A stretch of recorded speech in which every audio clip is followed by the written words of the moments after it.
Now it's time for Straight on the Point with Jesse T. from some undisclosed location somewhere in the world. Now, ladies and gentlemen, here's Jesse T. Okay, hey, come on, you guys. Just help. Come on, keep going. Stop making the left-hand turn. You're not supposed to make a left-hand turn. Oh, are we on? Oh, okay, we're on. Sorry, I was driving in the Gray Ghost. The Brown Beauty is back on duty. It's time for the Jesse T Show. I'm driving up and down the streets in Southern California with my clicker to see if I can open up anybody's garage. It's not working. Because I'm hungry and I got to get them some refrigerators. Yes, please send me $25. Somebody. Anybody. Just scream. Okay. So much for the excitement of the Jesse T Show. Yes, I'm in mourning. This is why I'm wearing a white hat. Because the Dodger Blue lost. They bled red. Boston red. And Boston won. So I figured I can't wear blue. And I can't wear red. So I'm going to wear white because I'm in mourning. But isn't white, you're supposed to be like getting married? Yes, maybe I want to be married to another team other than the Dodger Blue because they keep making me bleed red. I tell you. Hey, how you doing, guys? Hi. I'm on Skype. Say hi. Hi. Hi. These are my guys. I don't know what they're doing, but they're my guys. Yes. Okay. I'm just having fun. All right. So it's time for the Jesse T Show. We're back on the air. I'm getting to the studio. I'm inching down the road here, inch by inch, and I will be there. And this other really handsome gentleman that you have on the Skype system here, the world sophisticated power of voices, the Jesse T Show way of connecting two parties together when they're far apart. That's the gentleman who's running for the district in the San Fernando Valley. Yes, the 29th district. I think I got it right. Yes, in that corner, it's Republican Benito Bernal. Benito Bernal. Benito Bernal. Did I get it right? That's a great introduction, buddy. Thank you so much. Well, when you win, and you are back east in Washington, and you're a new congressman, and you need a professional introduction wherever you go. You know, I think that everybody should have their own minstrel music, like they used to have in the old days when the Knights and the Knights of Templar would be coming into town. They'd have the minstrel guys playing out front. You knew the king was there, and you knew the knights were there, right? I think everybody should have their own kind of introduction music, don't you? Why not? Let's try it. You know what mine would be?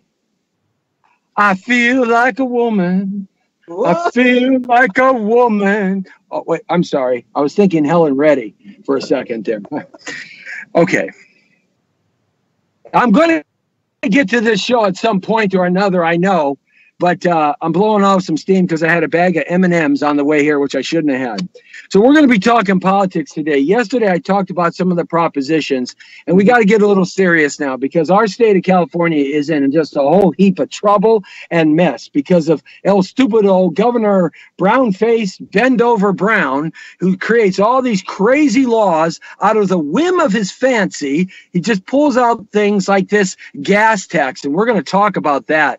We're going to really talk about that because the politicians, in their infinite wisdom, have twisted the ballot all around and made you think that the headline was something completely different than what it's all about. And so we're going to get into that. And I know that candidate Benito Bernal right here, Benito is really in tune with that because he's been out on the campaign trail fighting this Proposition 6. But before we get to that, I wanted to say a couple of things here.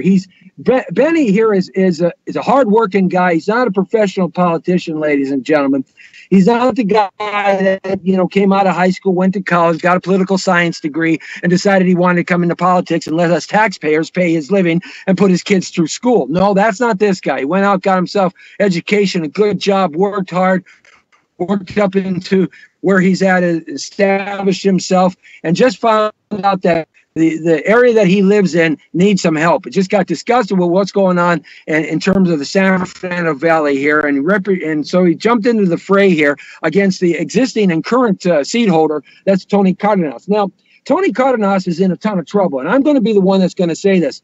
He has sexual misconduct charges against him, dealing with a minor from several years ago, and it's gone past 2 judges now, and I think a 3rd judge, and they've kind of pushed the case along. Now, you know, in our country, the great country it is, we have the ability to understand that we are innocent till proven guilty. All charges and allegations have to be proven in a court of law, especially these very serious ones that he is up against. And that's the problem I have. I've known Tony Cardenas for 40 years.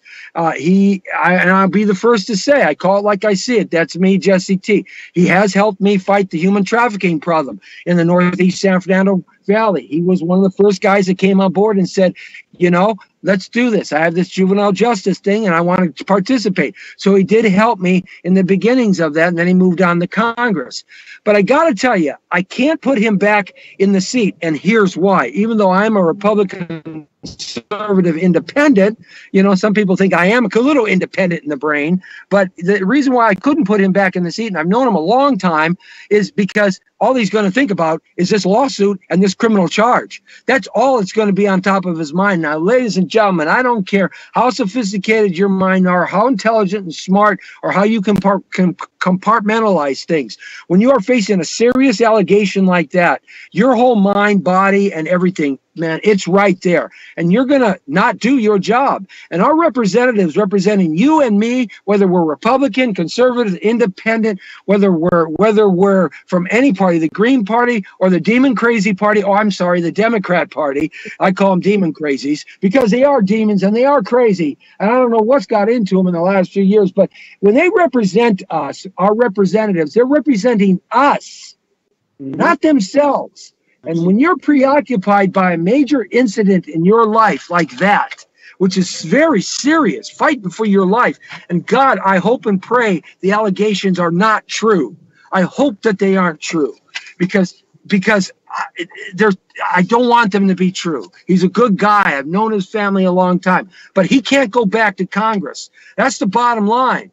He can't go back. And we have to put somebody else in there that has fresh ideas. Fresh ideas for the San Fernando Valley, the heart of the San Fernando Valley. And that's what the candidate right here, Republican candidate Benito Bernal, is shooting for here, is to put the fight up and fight the fight and get that seat and go back to Congress and represent us in the way in which that, well, I believe is the correct and right way. So that's all I'm going to say about that. And I want to bring the candidate on here. Benito, it's good to have you back in the station with me, so to speak. We talked earlier when your campaign started. How are things been going? It's been amazing, you know, Jesse. Just the all the doors that the Lord has opened up for me, not only nationally but internationally as well. Just the message that's been shared out there. People see, because of my history, because of my involvement. I think I lost you. Did I lose you, Jesse? You there? No, I'm here. Okay. I'm here. Yeah, and I think, you know, because of my involvement with the 25 years of the Democratic Party, my involvement being a union vice president, you know, having to deal with collective bargaining, challenging the leadership within the unions as well, all the way to the levels of the international.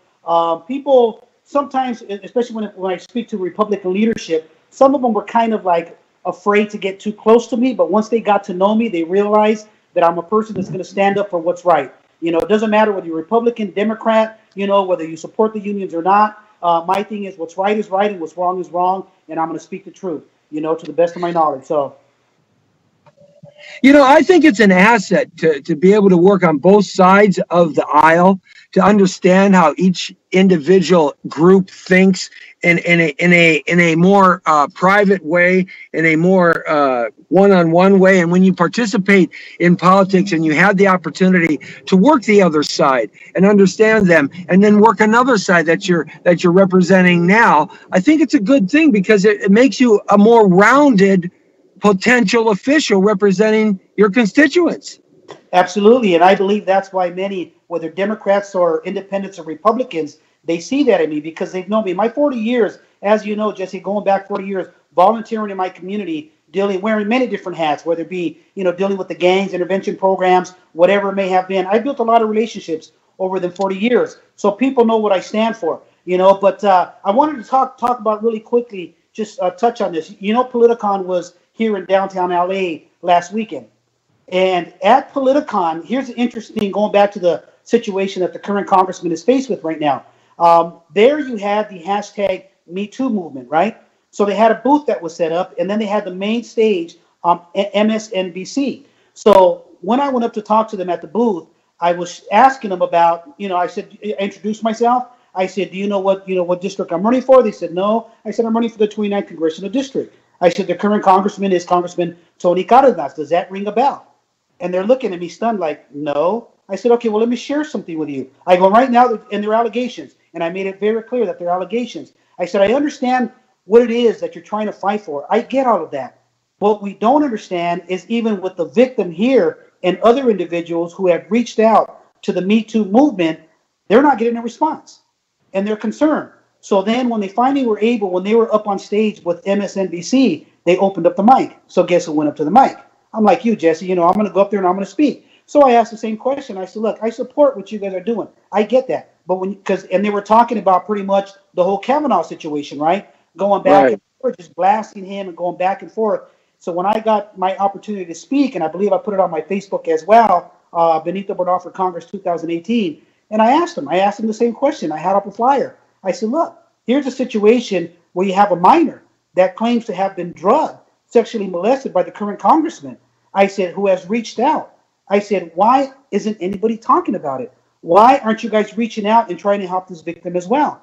And at the end of the day, they didn't even answer the question. They went on and started talking about the economy and everything else. But the good thing is the audience, and they were strong supporters of the Me Too movement.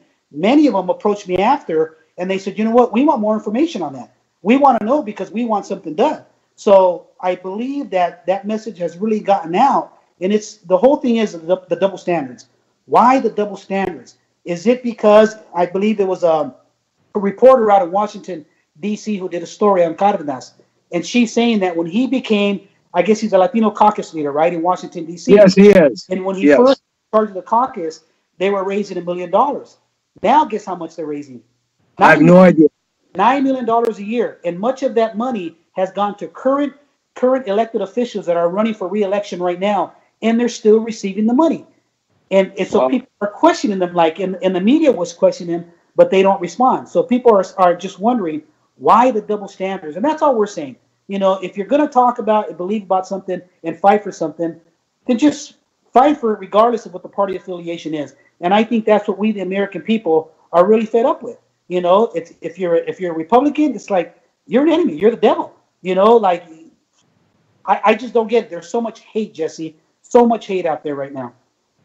Yeah, well, America is really segregated amongst itself between the left and the right, and a lot of that has to do with powers that we can't see that control the media, because the media is the main pipeline for most everybody's information today. Mm-hmm. With newspapers falling apart across the country, in school, the kids don't learn the way we used to learn.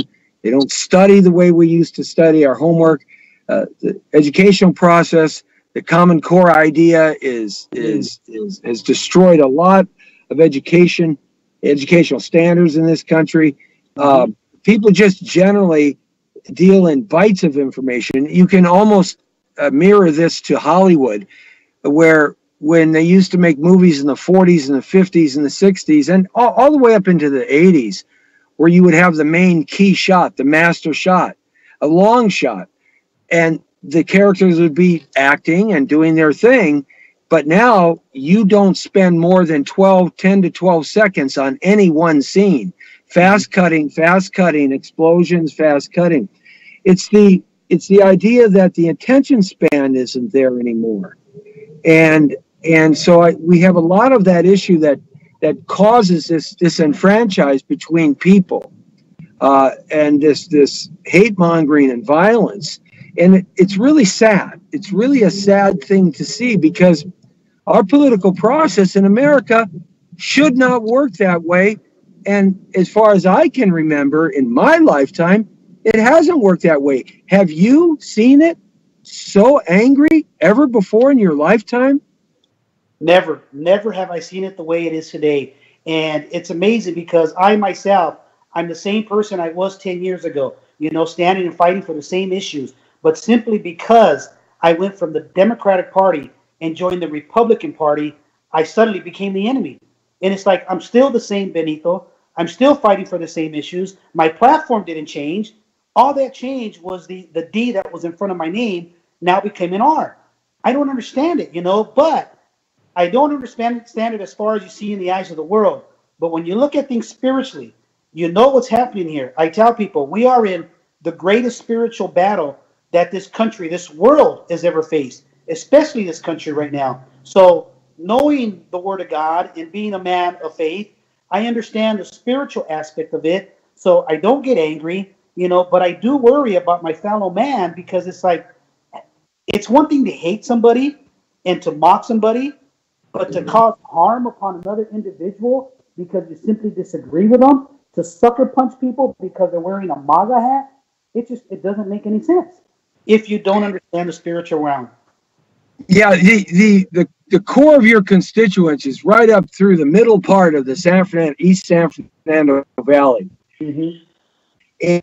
And when you look at the district and you look at where it was 20 years, 30, 40 years ago, when Richard Alarcon came on in the early 1980s, being the first Hispanic, the first Latino to break that, redneck white 30-year history that each one of the entities had here in Los Angeles and at the state without the term limits that they didn't even have then. And you look where the district has gone to now. It is completely fallen apart. Mm-hmm. When you start looking at the infrastructure, a lot of that is localized, but there's a lot that can be done on the federal level that I see hasn't been done. My question has always been, well, where is that money going? Absolutely. And as you know, we started that political machine some over 20 years ago. And for that very reason, because we had people outside of the district that were representing this district. So we figured, let's build this machine, let's put it together. It's people who are grassroots candidate, grew up in this community, and let's address the issues. Right. The violence, the teenage dropouts, the teenage pregnancies, illegal migration, the abuse in the welfare system, not just the infrastructure, so on and so forth.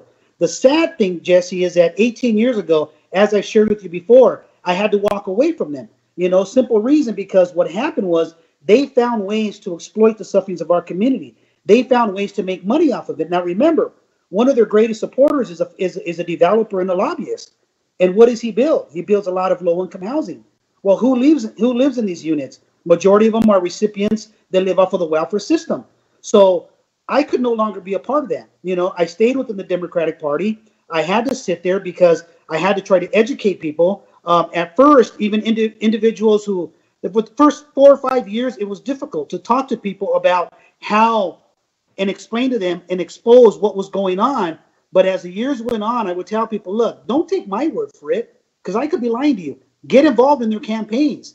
Get involved in their field work. Get involved in what they're doing, and you'll see it for your own eyes. So after 4 or 5 years, people started to see the light, and they would come up to me and they would apologize. Benny, I'm sorry for not believing you. I wish I would have listened to you 4 or 5 years ago. For some people, it took 14, 15 years. But at the end of the day, we're at a point now, because you see this machine that's under attack. You see what happened to Boca Negra. You see what happened to Nuri Martinez, and you're talking about with their husband. All these things. With her husband, yeah. So they're now all being exposed, and people are saying, what's going on here? Our communities have gotten worse. Well, remember Felipe Fuentes too. Felipe Fuentes as well. Van Nuys Boulevard. I used to travel.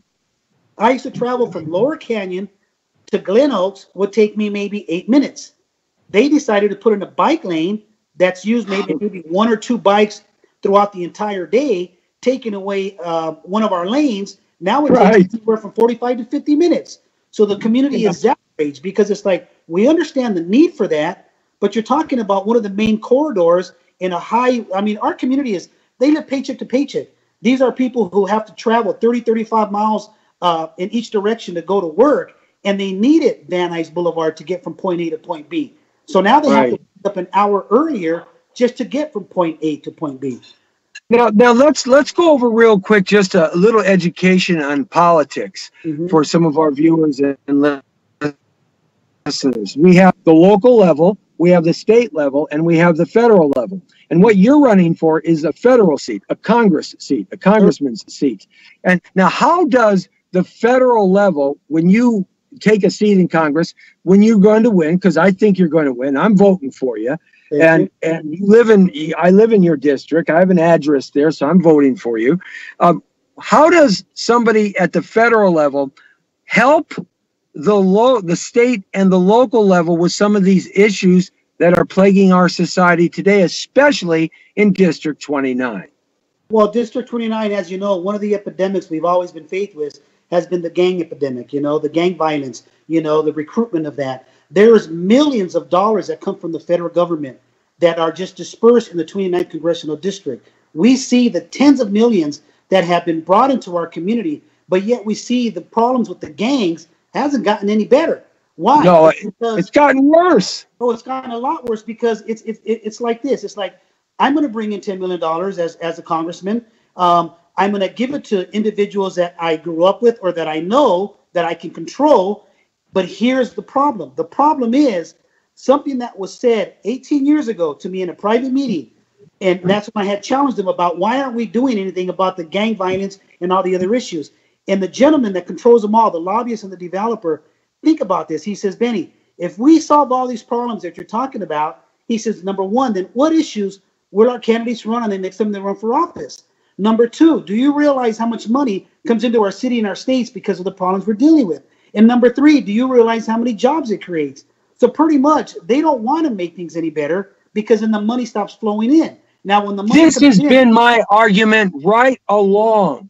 This has been my argument for 30 years, is that we are at this point in our country at the federal, the state, and the local level. It's because they, the big they, who are they, and I pointed they out many, many times on all three levels, they don't want it to change because of the inside trading, the networking, and the money. Absolutely, absolutely. And at the end of the day, people like you and I are the ones that suffer.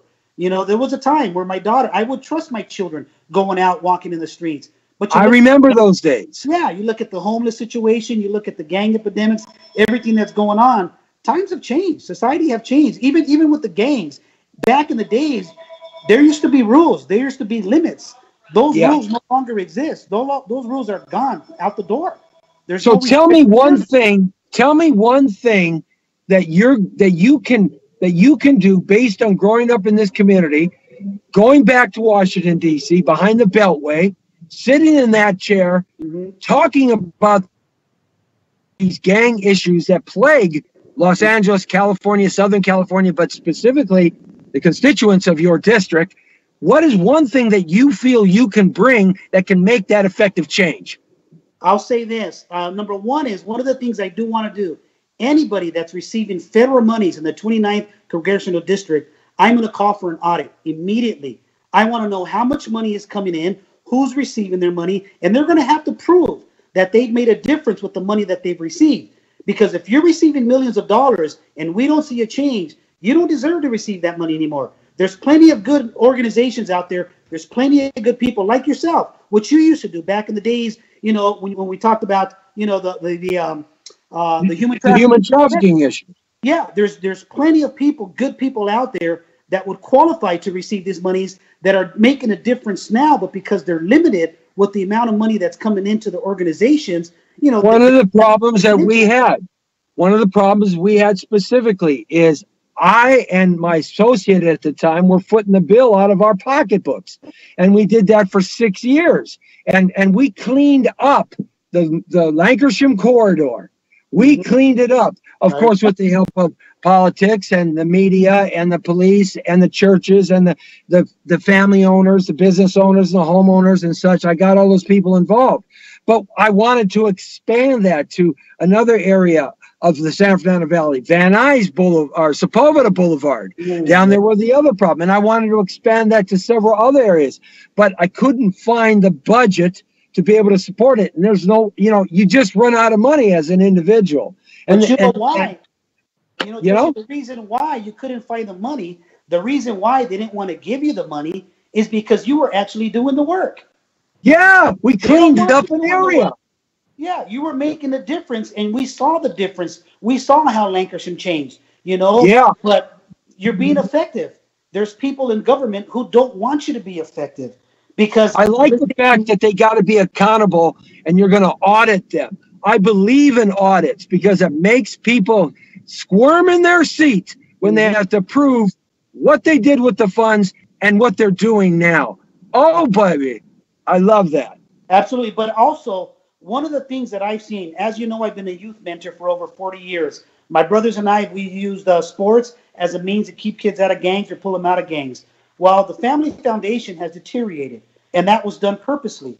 I will say that clearly by the Democratic Party, and yes, even some of the unions, not all of them, but some of them, but the left, and it's not just the Democrats, Republicans as well, but the left, they're targeted the family because if they can destroy the family foundation, then they can divide and they can come in and control. Now, back in the days, I would pay, you remember, maybe $20, $25 to join a Little League program if you wanted to play baseball. They gave they gave you whatever you needed because that nonprofit organization would receive monies from the government as well. It wasn't about making money. You know, the quality of the fields were decent. They weren't AstroTurf. They weren't, all lit up at night, all of that. Right. But as the years went on, corruption got even into those programs. And little by little, we started to see our fields, soccer fields, baseball fields, softball fields, deteriorate and just be taken over. And what did they build there? Townhouse, low-income housing. It's all about who? It's all about developers and special interests who said, you know what? No, we'll get rid of that program. Eventually, them kids, where they end up? They end up in gangs and they end up in drugs. So if we can help rebuild a lot of the programs that still exist, and I'm going to shoot an idea to you, Jesse. Tell me what you think. Most people being involved in the sports industry, right? Well, I was part of the Mid-Valley YMCA.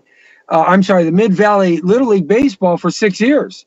Yeah. So I know exactly what you're talking about. Pony ball. I know exactly. And as you know, years ago, you would look in the stands and it would be filled with parents. You'd have all the family would be there. But now, because these games are starting at 4:00, because the cost of living here in California, especially in our district, has gotten so high, families have to work longer hours. So here's an idea. I'm thinking, look, how difficult would it be? We have the technology of solar power, right? I'm currently with a company out of Germany who's produced a new storage component for solar power, and it also actually creates its own power as well. If we were able to bring that type of technology to our fields, our youth outdoor youth fields, whether it be softball, baseball, football, soccer, whatever it may be, and bring AstroTurf, give these kids some nice facilities, and start the games at 6:00 at night. Think about that. Parents no longer have to call in sick to work or wouldn't have to miss being at their kid's game. They can go make a living, take their time getting to the field, and then they can enjoy, their children and watch them on the field. And that would help build the family foundation. That has to be the focus. I believe in this district, we have to somehow come up with a great plan that's a part of my plan to rebuild the family foundation. And that's all right. So now we've covered that issue. Now there are other things that plague our district that need to be done in Washington to help us out, like education. What can you do in Washington as a new congressman representing the Republican Party and the constituents in District 29, Congressional District 29, in terms of education? How can Washington effectively help District 29? It's not as easy as that, but here I'm gonna touch on that. Now, having sisters, nephews, and nieces that are teachers within Los Angeles Unified School District. Remember, LAUSD used to be one of the greatest school districts in the entire country. Now in our youth, it was they would come from all around the world to figure out how they did what they did. Yes, and you talked about something called Common Core. Now, being also that I have worked in the school district for almost 30 years, teachers are the ones that are complaining about this whole Common Core. They said they're like, I have to spend so much time each day just trying to teach these kids how to take a test. What's happening is these kids are no longer learning for themselves. We've taken that ability away from them. We got to change that. We got to allow these students to use their brain, to think for themselves, because when they get out of school, there's no one going to be there for them. They're going to have to think for themselves. We have a magnet program within LA Unified School District, which is like the greatest secret ever. And it's such a it is one of the best magnet programs in America. Yes. My children went through the magnet program. You got police academy, fire academy, the nursing academy, whatever it may be, but you're learning hands-on, you learn at your own pace. And these students are usually, they're getting higher test scores. We need to expand that program. I'm not against charter schools. I believe some charter schools have had great outcome. There's others that have had their problems. There's loopholes that I believe that need to be changed within the charter school rules as well. I'll give you an example. Going back at Granada Charter, when Granada Charter first became its charter school, my children were attending Granada at that time. And it just so happened that during the graduation, they were claiming to have a 100% graduation success rate. How do you get 100%? Well, here's what happened. Because of the loopholes within those laws, what they did was there was a loophole where they can identify the individuals that were not going to graduate and expel them, kick them out of the school. So 100%. It's those type of things that need to be changed, but expanding the magnet program, you're going to prepare these young men and young women, not only are they going to gain a better education, but you're preparing them for the workforce, so that has to be expanded.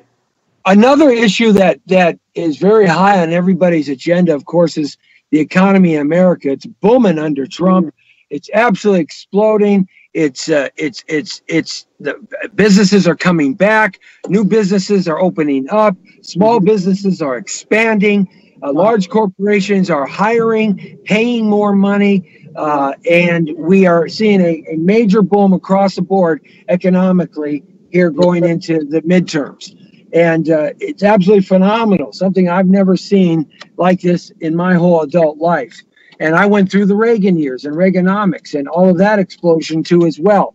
But this far surpasses that explosion. Now, but still, jobs are on everybody's agenda, and companies do always deal in the bottom line. They've got to make a profit, and they can't spend too much money to make that profit. But here in District 29, the congressional district that you're running for, we've lost a lot of manufacturing jobs over the last 20 years. Big manufacturing outfits like Price Pfister, just to name one of them. General Motors, 35 years ago, gone. Bendix Brake Factory, gone. I mean, large construction companies, gone. Tudor Saliba, big construction company, had to merge with a smaller one to stay afloat. What can we do about getting quality paying jobs, good paying jobs, especially as the service industry is starting to go automation with robotics and AI intelligence? What can we do to booster, and what can you do in Washington to get more of those types of jobs into the district? That's not going to be as simple as that. And the reason being is because you talked about Price Pfister, you talked about General Motors. Remember, the properties that those were all built on, especially in the 29th district, we don't have them properties available to us anymore. Any empty space that we had in the 29th congressional district has pretty much been built on, which you now have low-income housing, you have shopping centers, whatever it may be. So that's going to be a tougher one to do in the district, not nationwide, but in the district it'll be tough simply because we no longer have the open space available to attract a lot of these business, unless we decide to do what? Get rid of, we use eminent domain to take people's properties. I'm not really one who really behind all of that, because in our district, most people, when they buy their properties, most people in our district, their intention, it's not an investment. It's somewhere they want to die. It's somewhere it's for life. It's for life. Yeah, it's for life. So, but there is, like I say, the way we can attract that right now, it's the first thing we got to do, and that goes back into the educational system. We have to prepare our young men and our young women for these type of jobs. LA Unified has a program, very good program, over at Van Nuys Airport, and it deals with the aerospace industry. I mean, you're talking about people. It's not about just getting people jobs. Why don't we train people to get a career, not just a job? Careers for the jobs that are coming in the future. Yes, $70,000, $80,000. We need to expand those. I mean, Van Nuys Airport is open to that, but for some reason they limit the amount of money they want to spend there, And it's not the district's fault. It's the politician's fault. So I say there's some programs that exist now that we can bring more money into these educational programs. Unfortunately, we don't have the space in our district or the land to build such a facility anymore. But, you invest in people, and people will find a way to invest in starting their own businesses. And if you're talking places like Van Nuys Airport, out in the Antelope Valley, Lockheed is hiring tens of thousands of people now over the next 5 to 6 years. Yes, sir. And so a lot of the big companies, which have moved 50 or 60 miles, though it doesn't matter, the educational aspect can be improved, I think, that directs young people to that type of technology that affords them the ability to stick around here, stay around here, but yet work in a quality job. Let's jump off into the federal level real quick. Well, just real quick, Jesse, real quick. Okay, go ahead. Sorry. That's exactly one of our plans, to expand what's going on over here at Van Nuys Airport and to prepare these young men and women because of what's going to be happening over there in Palmdale with Lockheed. You're talking about careers there. You're not talking about jobs paying $15, $18 an hour. So that is a part of the plan, and I'm glad you brought that up. Let's go to the national level. They call it a caravan. I call it an invasion of a forced army that's heading.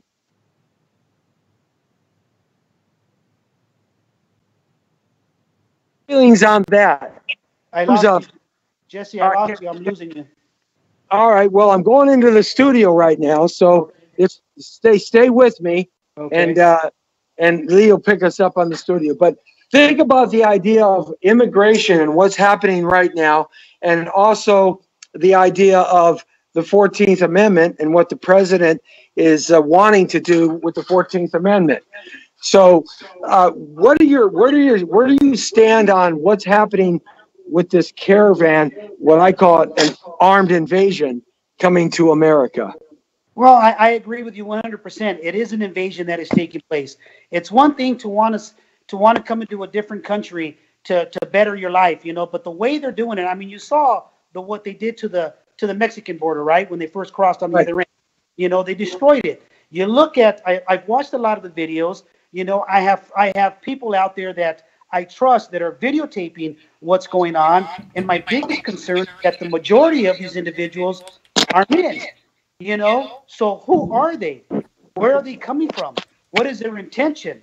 Now, it's one thing to have families that are looking for asylum or looking for a better ways, looking for a safe passage.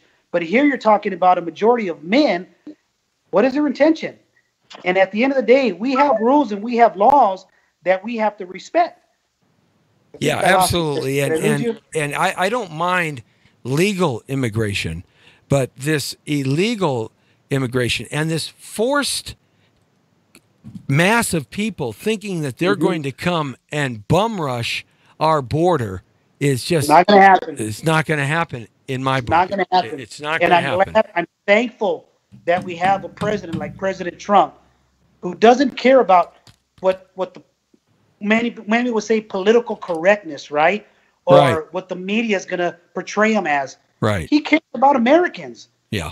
But he also cares about them, because what people are not talking about is the unintended consequences of all those coming through the caravan. Right. How many women, how many children have been abducted and sold into the human sex trade? How many women have been raped? Why is nobody talking about that? Those stories are true and they exist. Absolutely. But the media refuses to talk about it. So when I talk about this issue, I tell people, if you really care about them, then we need to help them do things right. The legal way. We're all behind that 100%. So I'm thankful that we have a president who's not afraid to stand up and speak up and take action. And take action with moving our military down there to back up the National Guard. We have to. We can't just let people come across the border haphazardly, because if we do, then what are we going to have? 7 billion people from all around the world, because everybody wants to come to America. Well, yeah, and you talked about robotics. Think about this. We're going to a technology. We're in a time in our era where robotics is going to start taking jobs away. Oh, it already is. So if we continue to allow massive of people, invasions, coming into this country, and yet we're losing a large portion of the workforce. What's going to be left for Americans? Well, that's a very interesting question. Maybe a Charlton Heston movie called Soylent Green. Or the original Charlton Heston movie, Planet of the Apes, at the end when he's driving, when he's on the back of the horse with that foxy-looking chick, and he sees the Statue of Liberty, and he goes, "My God, we finally did it to ourselves!" Right? Yeah. I mean, that I can't see you on my screen anymore. I somehow lost you. He lost me on his screen. I can hear you, but I can't see you, buddy. But can he see me on his screen now? No, because I took it off my cell phone. Yeah, no, you won't be able to see me on the screen, thank God. I know you're relieved of that. Lord, you know, when I wanted to be a Helms truck driver or a ice cream truck driver when I was growing up, because I figured donuts and ice cream was something I wanted to live with my whole life. But, you know, when I went down to apply as a 16-year-old, they took one look at me and they said, "You got to go work in storage."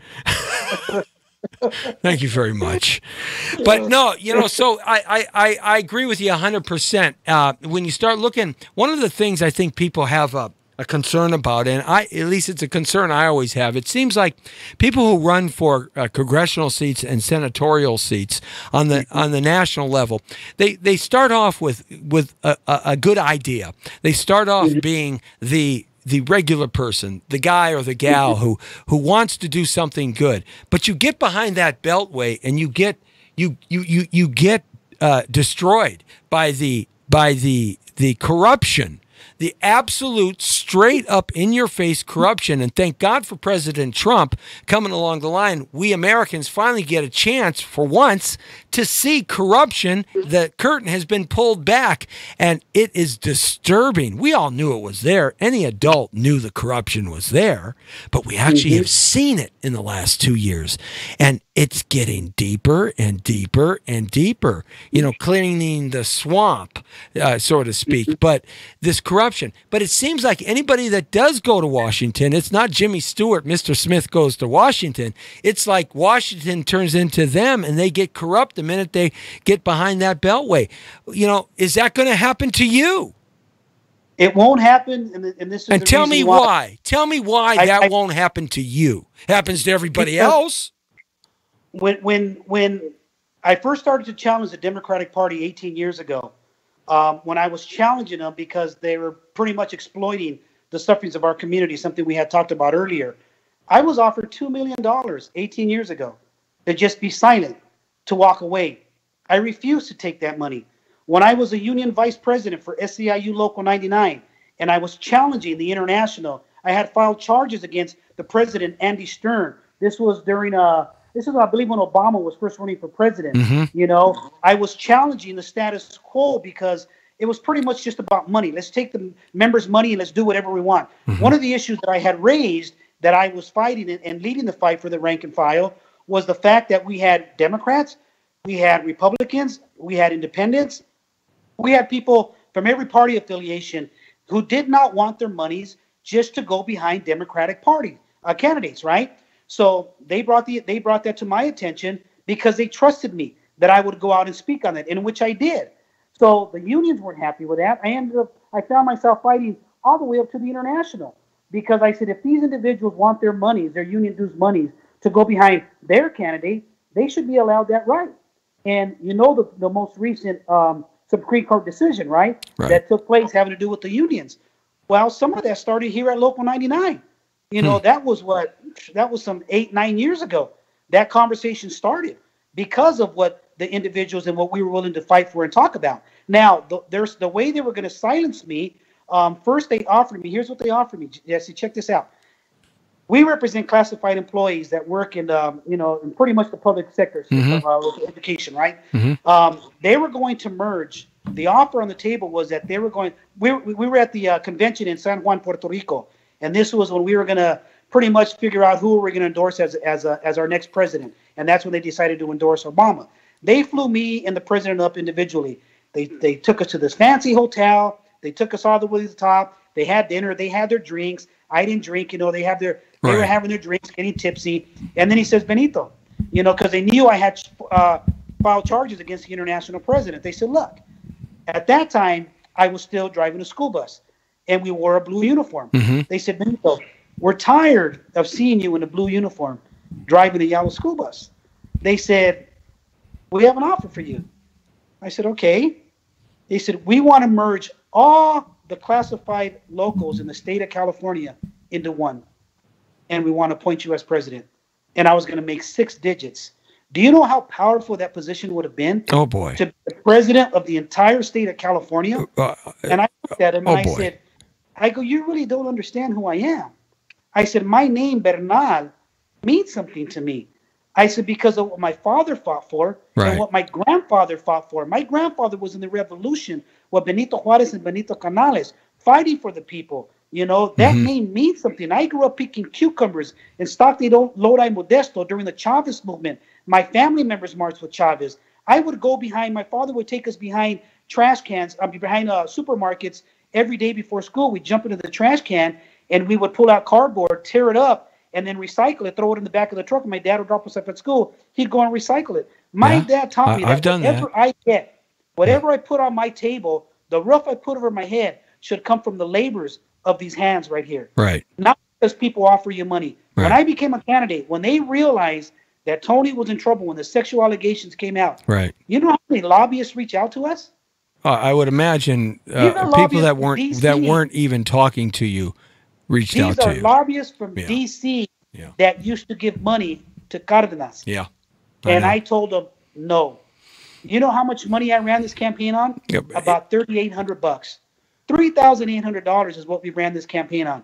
And by the glory of God, we are here. Because at the end of the day, Jesse, I serve God. Doesn't matter whether I'm Republican or Democrat. That doesn't matter to me. I serve God. I'm here for a purpose. And if this is my calling, then this is where I will be. And if, come on, as a congressman, what do they make? What, 178, something like that? $175,000 a year. That's more money than I would ever need. You know, why would I need more? That's a lot of money. 175. That's a lot of money. But they get faced with these inside trading things and the information, because information is power, knowledge is power, especially before it's going to happen, especially if you can make something happen by participating in a decision-making process, you and other individuals, and they make 15, 20, 30 times that. That's why each one of them walk out after 10 years worth $100 million. And quite frankly, the American public is upset with this because it's inequities. It's not fair. It's not right. Someone like you who grows up and works hard and does well, but works hard through his life. Why can't he be worth $200 million? He's doing the same effort as anybody else. And that's what has got this corruption. People are getting tired of this corruption. People are tired of being lied to, being tired of going to the magic show and watching the illusion and the deceit, and yet the hypocrisy and the two-time backstabbing going on, and yet every time the vote comes out, they get out there in the street for the first time in 2 years, and they slap backs and kiss babies. People are wise to that now, and I think the American public is tired of that, and they should be. It's tough for any person to say no. I mean, you know, it may be tough for some people, but when you're raised a certain way and your parents teach you certain things and you believe in that and your name means something, you realize that the Bernal name, there will be a legacy behind that. I don't want to be the one to ruin that. Right. It's not going to fall on, no, it's not going to happen with me. Right. I can say that to you right now and to all of the audience, it'll never happen. I said, because I've seen so many of my friends. I know individuals who are millionaires, who are billionaires, and these people who have all this money. You know, the saddest thing about that, Jesse, is what they tell me is they don't know who their real friends are. Are you my friend just because of the money? Right. That's sad. Yeah, we see that. We see that in celebrities all the time. They go back to their high school sweethearts because it's the only one that knew them before they had all the money. And the honey, baby. That's right. Give me the money, and I get the honey. But, you know, that's something. I'm glad you addressed that, because one of the things that you're going to have to do as a Congress member is you're going to have to reach across the aisle. You're going to have to compromise. And we've lost that in America. This this polarization that has taken place, the idea of compromise, it's a very difficult thing to do, especially for young congressmen and senators that are coming in to this 300-year-old power base, approximately, and so the idea of compromise, I think, is real important in that respect. And like our president, he's trying to compromise, but the polarization isn't allowing that to happen. Get real quickly, United States military. What are your thoughts about that and our veterans and the challenges that they're having at the federal level with the VA and stuff like that? Real quick. Well, right here in our own district, we have a facility right here off Lassen in the city of Mission Hills. And that used to be 100% full operational, where we could do surgeries, we could do everything there. What happened to that? Why did they close that down? We have people coming in from Palmdale, Lancaster, who used to come to use this facility. Now all of them have to travel where? All the way to the West LA campus. Right. That's an easy fix for the veterans here in this district. But I want to make sure that I have one, if not two, staff members who will be veterans, who are going to be in charge of not waiting for veterans to walk in the door. Their sole responsibility is going to be to identify every veteran that lives in this district and reach out to them to make sure that they're receiving the quality care that they deserve, that they're aware of all the benefits that they're entitled to. Right. So that's not going to be an issue for when I'm the congressman here in the 29th Congressional District. We're going to change that. Let me shoot this out at you because we're running out of time, so I'm going to rapid fire you real quick here and give me the best response you can. Building the wall. Absolutely, support it 100% because of the unintended consequences of innocent women and children that are being sold into the human sex trade. Not just because of, obviously, nationally we have to protect it as well, but the unintended consequences as well. Well, if we had a wall today, we wouldn't have to have 5,000 or 10,000 troops down there that President Trump is sending. Now, absolutely, right, but building the wall will save lives. It absolutely will. Okay, strengthening our military because in the face of China, Russia, Iran, North Korea, facing those challenges around the world, strengthening our military. Do you like what's happening? I will continue to support the president and what he's doing because without a strong military, what do you have? Nothing. Anybody, all the threats that we're faced with right now, if we didn't build our military the way the president has, now we got people backing away from us because, this president is serious, and so are we.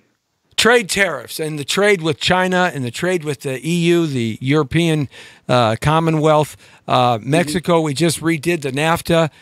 Canada's come in fold. North American hemisphere is opened up trade quite a bit since then. So what are your thoughts on tariffs and trade at the federal level? Well, let's not forget the word fair. It's got to be fair.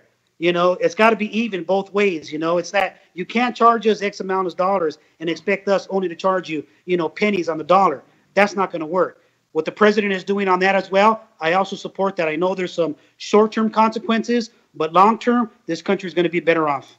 Criminal activity like Chicago, criminal activity with the drug cartels like in San Francisco, the opioid problem here, 63,000 young people dying in 2016 alone, so outsurpassing 12 years of men dying and women dying in the Vietnam War of 58,000 in just 1 year. This opioid epidemic that's spreading across America, drug cartels, the criminal activity in Chicago, the murder rates in some of the cities. What are your thoughts on crime?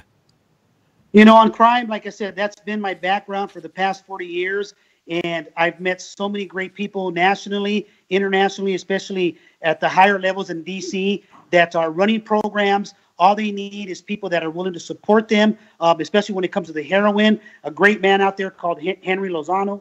Look him up. He's got some great ideas and great plans to help us. I don't think we'll ever get rid of it.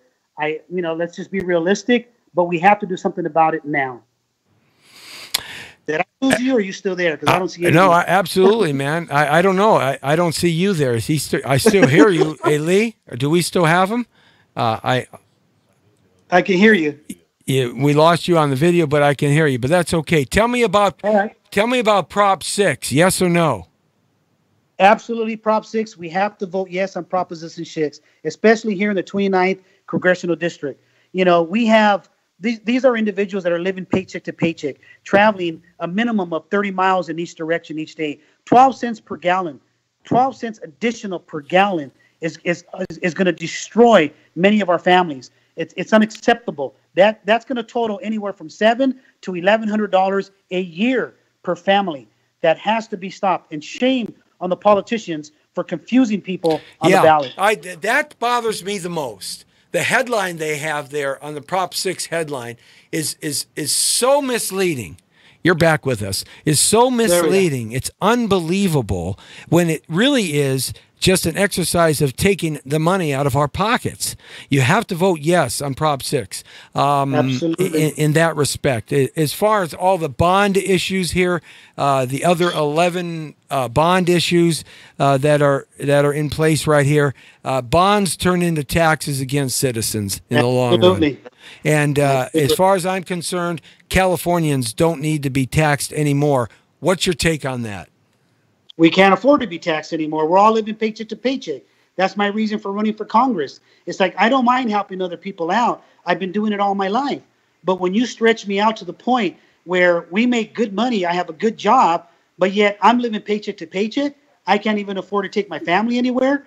You know, something's got to be done. These bond measures, we all know how that works. It's the taxpayers who end up paying 3 times the amount in return, regardless of what the bond money may be used for. It's too expensive. We got to find a better way. Gruesome Newsom out of San Francisco running for the governorship against John Cox. And by golly, get John Cox in. I want John Cox's name in there because I'm going to have fun with his name for 4 years. The Jesse T Show is going to have fun with Mr. Cox. Give me my Cox. I want my Cox. That's right. I'm sorry. This is a political show. No, that's right. I get a little excited, especially when I start talking about John Cox. Yes. Hey, running for Congressional District 29 candidate and my vote, Republican Benito Bernal. Anything else you want to say, my friend? Thank you. Thank you for the time. You did great. And I wish you the best of luck. Next time I talk to you, I'm going to bend over and say, hola, hello, la, la, Congressman. Hello. I probably just pissed off the Cherokee Nation. I know I did. I said something. Thanks a lot, Benny. Good luck to you. And you got my vote, brother. Absolutely. Jesse T and the Jesse T Show. And we've got some more political intrigue coming up here. Going to jump after a couple other people here before November 6th. But good to have you along. Tomorrow, brand new R&B artist, Roger Neal. Oh, my goodness gracious, girls. You're going to love his video. It really is good, and his song, really nice. Tomorrow, right here on the Jesse T Show, the Brown Beauty's off duty. See ya!